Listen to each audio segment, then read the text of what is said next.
Salam müəllimlər, hər vaxtınız xeyir olsun. Sizinlə FES Akademinin kurikulum təlimçisi Pəri Firud qızı.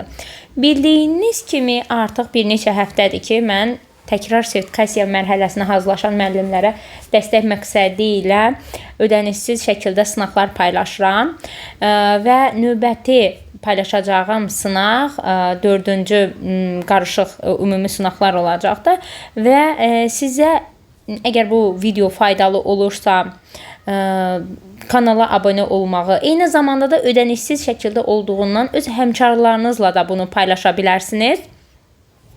Paylaşıb həmkarlarınıza dəstək ola bilərsiniz. Gəlin müəllimlər, vaxt itirmədən birinci sualımızla başlayaq. Birinci sualda bizə verilir. Verilən variantlardan hansı scaffolding hesab edilmir? Scaffolding nədir müəllimlər? Bir yadımıza salaq. Scaffolding deyəndə, yəni uşağa göstərdiyimiz müvəqqəti dəstək, müvəqqəti körpüdür. İndi müəllimlər, müəllim hansı variantlarda uşağa biz müvəqqəti bir dəstəyimizi göstərmirik? Yəni scaffolding hesab edilmir deyir. A variantında qiymətləndirmə meyarı, qiymətləndirmə rubrikini əvvəlcədən şagirdlərə bildirməyimiz scaffolding hesab edilir. Çünki uşaq bu zaman bilir ki, biz onu nəyə görə qiymətləndirəcəyik? Qiymətləndirmə meyarını əvvəlcədən bildirmək scaffolding hesab edilir. Müəllim şagirdə dərsin, tapşırığın, oxunun sadələşdirilmiş versiyanı verir, tədricən onun çətinliyini və mürəkkəbliyini artırır. Belə deyək də, sadədən mürəkkəbə doğru getməyimiz. Sadədən mürəkkəbə doğru getməyimiz scaffolding hesab edilir. Birbaşa uşağın qarşısına çətin tapşırığı qoysaq yaza bilməyəcəkdir. Amma biz onu sadədən gətirsək mürəkkəbə doğru, bəli, bu şagird üçün rahat olacaqdır. Sadədən mürəkkəbə doğru getməyimiz də scaffolding hesab edilir. Mətni oxumazdan öncə şagirdləri yeni sözlərlə tanış edir. Yəni müəllim yenə də burada scaffolding hesab edilir. D variantına baxaq. Şagirdlərə hər hansı bir tapşırığın nümunəsi verilir. Müəllim tapşırıq nümunəsinin xüsusiyyətlərini izah edir və spesifik elementlərin nə üçün həmişə işdə vacib olduğunu izah edir. Scaffolding hesab edilir. Y variantına baxaq. Müəllim şagirdin səhv etdiyi məqamlarla bağlı geniş izah verir, düzəliş edir. Y variantı scaffolding hesab edilmir. Nəyə görə? Çünki burada fəaliyyət müəllimə yönəlikdir. Müəllim özü düzəliş edib və eyni zamanda deyir ki, şagirdin səhv etdiyi məqamlarla bağlı geniş izah verir. Yəni müəllim burada şagirdə istiqamət verə bilərdi. Şagird öz səhvini özü düzəltməli idi. Amma müəllim geniş izah verir, yəni şagirdin səhvini müəllim özü düzəliş etməsi bu scaffolding hesab edilmir. Cavabımız da olacaqdır Y variantı. Növbəti ikinci sualımıza keçid edək. Biri inkişafa qapalı düşüncə tərzinə aiddir. Fizika fənnini mən hələ ki bilmirəm. Hansı ki inkişafa açıq düşüncə tərzi düşünür hələ ki. Hələ ki varsa inkişafa açıq düşüncə tərzinə aiddir. Bu hissəyə açıq qeyd edirəm, yəni açıq düşüncə tərzinə aiddir. A getdi, bizə qapalı lazımdır. Səhvlərə yol verməyim normaldır. Səhvlər edərkən təcrübə qazanmış oluram. Yəni səhv etməkdən qorxmur bu insan. İnkişafa açıq düşüncə tərzindədir. Kimya fənnini mükəmməl bildiyimə görə heç kimin rəy bildirməsinə ehtiyac görmürəm. Aha, deməli ki, burada artıq rəylərə açıq deyilsə insan qapalı düşüncə tərzindədir. Bizdən də qapalı düşüncə tərzini istəyirdisə C variantı seçməliyik. Səhv etməkdən qorxursa, mən bu işin öhdəsindən gələ bilmirəm deyirsə, özünü rəylərə açıq görmürsə bu insan, deməli ki, qapalı düşüncə tərzindədir. Cavabımız olacaq C variantı. Növbəti üçüncü sualımıza baxaq. Hansı fəaliyyət scaffoldingdir? Yenə də scaffolding aiddir, yəni uşağa göstərdiyimiz müvəqqəti dəstək. Müəllim tapşırığı həll etmək üçün şagirdə ən qısa yolu göstərməsi, hər hansı bir konsepsiyanı yalnız bir üsulla təqdim etməsi, yalnız bir üsulla deyir. Müəllim burada şagirdlərin müxtəlifliyini nəzərə almır, scaffolding deyil. Daha sonra müəllim tapşırığı həll etmək üçün ən qısa yolu şagirdə göstərməsi, scaffolding deyil. Şagirdin suallarına birbaşa cavab verməsi, scaffolding deyil. Tapşırığın şagirdin yerinə müəllimin özü icra edir, scaffolding deyil. Müəllim yeni dərsi şagirdlərə şəxsi maraq və təcrübələri ilə əlaqələndirir. Bu cümləni belə deyək də, hər bir şagirdin öyrənmə tərzinə uyğun olaraq, yəni şagirdin şəxsi marağına, şəxsi təcrübələrinə, şagirdin təcrübələri ilə əlaqələndirir. Müəllim burada diferensiyanı qorumuş olur. Eyni zamanda şagirdin öyrənmə tərzlərini nəzərə alır. Scaffolding hesab edilə bilər. Cavab olacaq Y variantı.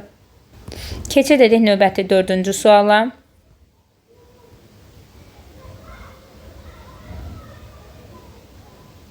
Dördüncü sualda da Venn diaqramıdır və Venn diaqramına əsasən sual işarəsinin yerinə uyğun gələn fikri müəyyən edin. Qayda, prosedur.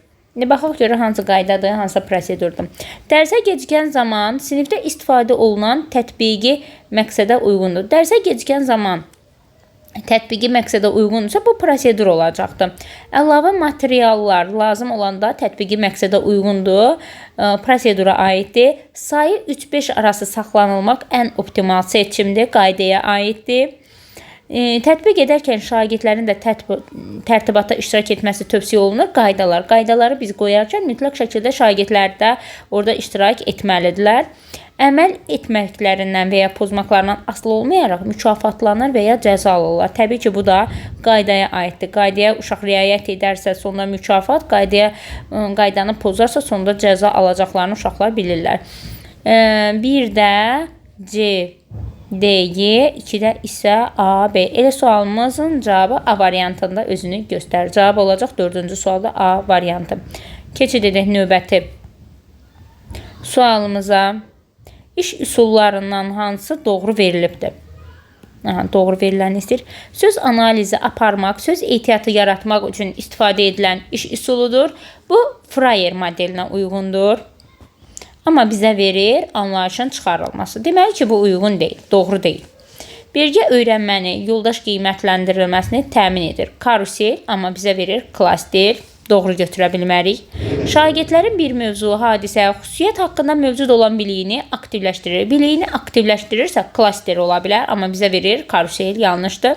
Səmərəli mütaliə və təfəkkürün inkişafı üçün interaktiv qeyd etmə sistemidir. Insert metodu qeyd etmə sistemidir. Bəli, insert metodu da dünyada Kipling metodu kimi tanınır. 3. Bu isə 4N 1 KH üsulu ola bilər. Kipling metodu. 3-ün yanlışdır burada da.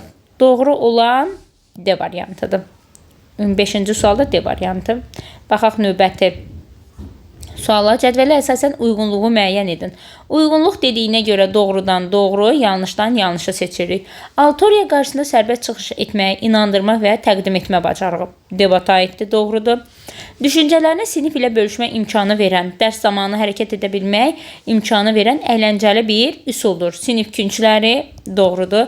Müəllimdən müxtəlif məqsədli və istiqamətli suallar hazırlamaq tələb edir. Bloom kubu, doğrudur. Bu strategiya həm introvert, həm ekstrovert şəxsiyyətə, həm də müxtəlif intellekt növlərinə malik şagirdlər üçün səmərəli öyrənmə mühiti yaratmağa imkan verən iş üsuludur. Düşün, cütləş, bölüş, paylaş texnikası. Bu da doğrudur. Ümumiyyətlə, bu cədvəldə yanlışımız yoxdur. Hər biri doğrudur. Doğru olduğuna görə 1 və 2-ni götürərik. Yəni, yanlışın altından bizə yanlış cavab lazım idi. Yanlış olmadığına görə biz artıq yanlışın altına heç bir varianta götürmürük. Doğrulardan, amma 1 ilə 2-ni götürürük doğrunun altından. 1 və 2 cavabımız olacaqdır B variantı. Növbəti suala baxaq. Yenə də cədvəldir. Cədvələ əsasən uyğunluğu müəyyən edin deyir. Yenə də doğrudan doğrunun, yanlışdan yanlışı. Az sözlə əsas fikri ifadə edə bilmək bacarığını formalaşdıran üsuldur. Sinkvein, doğrudur. Bildikləri arasında nə dərəcədə düzgün əlaqə yarada bildiklərini, bəzən keçirlərinin anlama dərəcəsini yoxlamaq üçün istifadə edilən iş üsuludur. Bu, anlayışın çıxarılması ola bilər, amma bizə verir insident üzərində iş. Ona görə bunu yanlış götürürük. Təklif olunan həll yollarının müsbət mənfi tərəfləri təhlil edilir, qərarlar ağacı, doğrudur. Şagirdlərdə assosiasiya yaratmağa, hər hansı bir əşya, hadisənin xüsusiyyətini tapmağa xidmət edən üsuldur. Bu, aksiyon ola bilər. Bizə deyir, əşyadan qeyri-adi istifadə. Yanlışdır bu da. Doğrudan 1-i götürdük, yanlışdan 4-ü götürdük. Yanlışın altından yanlış olduğuna görə 4-ü səhvi götürürük. 1 və 4 cavabımız olacaqdır C variantı. Növbəti sualımıza keçid edək. Yenə də cədvəl, növbəti cədvəlimiz var. Cədvələ əsasən uyğunluğu müəyyən edin deyil. Kreativ ideyaların bir araya gətirilməsi, bölüşdürülməsi baxımından faydalıdır. Beyin həmləsi. Doğrudur, amma digər tərəf deyir yanlışdır. Biri götürə bilmərik. Gəlin variantlardan biri harda varsa çıxaq. Çünki birdə uyğunluq pozulubdur. Sual verən tərəf həm müəllim, həm şagird ola bilər. Sual-cavaba əsaslanan strategiyadır. Sokrat dialoqu doğru, digər tərəfdə də bunun doğru olduğunu deyir. Dil və ədəbiyyat dərsində istifadə olunan şagirdin təxəyyülünü işə salmağa imkan verən iş üsuludur. Proqnozlaşdırma. Doğrudur, amma digər tərəf deyir yanlışdır. 3-ü də götürə bilmərik. Variantlardan 3-ü çıxaq. 2-ni götürəcəyik. Birgə öyrənmə, yoldaş qiymətləndirməsini təmin edən iş üsuludur. Karusel doğrudur. Digər tərəfdə də bunun doğru olduğunu deyir. 4-ü götürə bilərik. 2 və 4 cavabımız olacaq C variantı. Növbəti 9-cu suala baxaq. 9-cu sualda verilənlər arasında hansı iş üsuluna aid variant verilməyib? Refleksiya aparmaq üçün səmərəli iş üsuludur. Refleksiya üsulu sayılır 3-2-1 üsulu. Çıxdıq variantdan. Yoldaş qiymətləndirmə etikasını formalaşdırır. Akvarium. Çıxdıq variantlardan. Real həyata hadisələr üzərində problem həll etmə bacarıqları tətbiq edilir. Şagirdlərdə real həyata hazırlanır. İnsident üzərində iş. Variantdan çıxdıq. Cədvəl lövhədə çəkilir. Hər qrupun yazdığı ora qeyd edilir. İlk məlumatlar oxunduqdan sonra bildikləri müqayisə edilir. Insert metodu aksiyona aid heç bir variant verilməyibdir. Sualın cavabı olacaqdır D variantı aksiyon. Növbəti suala keçid edək. 10-cu sualım. Müəllim şagirdlərə Mirzə Ələkbər Sabirə aid bildiklərini siyahı şəklində yazmağı tapşırır. Yazdıqlarının dəqiq olması vacib deyil. Dərsin gedişatında düzəliş olunacağını bildirir.